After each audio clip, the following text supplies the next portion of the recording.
নদী তার গতিপথে কি কি কাজ করে সেইটি আজকে আমরা পড়ব। নদী তার উপত্যকায় তিনভাবে কাজ করে। এক হচ্ছে ক্ষয় কাজ, দুই হচ্ছে বহন কাজ, আর তিন হচ্ছে সঞ্চয় কাজ। ক্ষয় কাজগুলো করে 6 ভাবে, ঠিক আছে।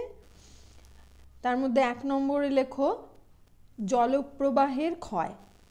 সেটা কি করে হচ্ছে না, নদী তো প্রচণ্ড স্রোতে বইছে উচ্চ গতিতে, তখন নদী খাতের বা নদীর পাড়ের যে দুর্বল শিলাগুলো সেইগুলো ভীষণভাবে আলগা হয়ে যায় এবং যান্ত্রিকভাবে খুলে খুলে বেরিয়ে আসে। 2 নম্বর হচ্ছে অবঘর্ষ ক্ষয়। নদীর থেকে যে নুড়ি পাথরের ছোট ছোট টুকরো বা বোল্ডার এইগুলো এমনভাবেই আসে যে সেই আঘাতে নদীর তলদেশে ক্ষয় হতে থাকে, একে বলা হয় অবঘর্ষ ক্ষয়। 3 নম্বর হচ্ছে ঘর্ষণ ক্ষয়। বড় বড় যে শিলাখণ্ডগুলো পড়ে সেইগুলো একে অপরের সঙ্গে ঘর্ষণ হয়ে ক্ষয় হতে থাকে, সেইগুলো আস্তে আস্তে নুড়ি বালি পলিকণায় পরিণত হয়, এটা হচ্ছে ঘর্ষণ ক্ষয়। 4 নম্বর হচ্ছে সংঘর্ষ ক্ষয়। সংঘর্ষ ক্ষয় কি না, বন্যার জল যখন হচ্ছে তখন বড় বড় শিলাখণ্ডগুলো যে বেয়ে আসছে সেগুলো নদীর গর্ভে বিশালাকার যে বড় বড় শিলাখণ্ডগুলো থাকে সেইগুলোতে এসে প্রচণ্ড জোরে আঘাত করে, তার ফলে ক্ষয় হয়, এটা হচ্ছে সংঘর্ষ ক্ষয়। 5 নম্বরে কি বলবো, বুদবুদ ক্ষয়। নদী যখন জলের মধ্যে বুদবুদের ভিতর বুদবুদ কাটে দেখেছো তো নদীর জলে, সেইগুলো যখন ভেতরের বাতাসের সঙ্গে প্রচণ্ড চাপ পায় তখন নদী গর্ভের যে অন্যান্য শিলাগুলো সেগুলো চূর্ণ বিচূর্ণ হয়, এগুলোকে বলা হয় বুদবুদ ক্ষয়। আর 6 নম্বর হচ্ছে দ্রবণ ক্ষয়।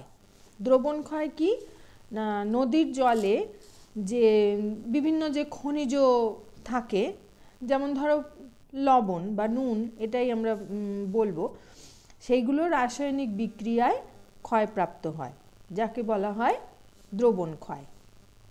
তাহলে নদী প্রথম কাজ হচ্ছে ক্ষয় কাজ। এই ক্ষয় কাজ এই 6 রকমভাবে নদী সম্পন্ন করে। তারপরে হচ্ছে কি বহন কাজ। বহন কাজ কি করে, বহন কাজও করে 4 রকম প্রক্রিয়ায়। 1 নম্বর হচ্ছে দ্রবণ প্রক্রিয়ার বহন। সেটা কি না, নদীর জলে তো চুনাপাথর ওই যে খনিজগুলো যেগুলো থাকে, চুনাপাথর লবণ শিলা এইগুলো দ্রবীভূত হয়ে এক জায়গা থেকে আর এক জায়গায় গিয়ে পৌঁছায়, একে বলা হয় দ্রবণ প্রক্রিয়ার বহন।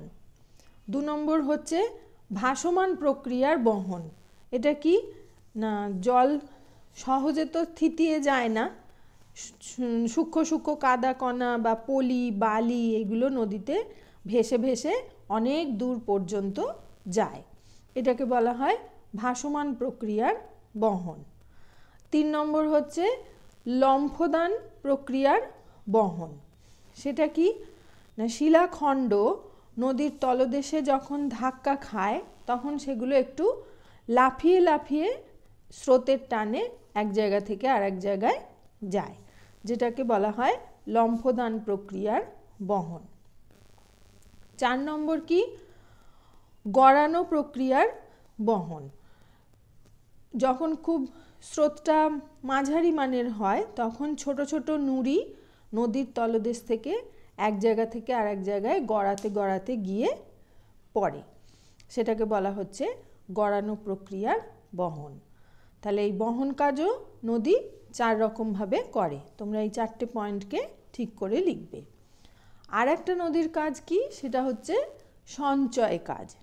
নদী তো আস্তে আস্তে ধরো উচ্চ থেকে মধ্যে, মধ্যে থেকে নিম্নতে এলো, তখন এবার নদীর গতিবেগও আস্তে আস্তে কমছে, গতিপথের ঢালটাও কমছে।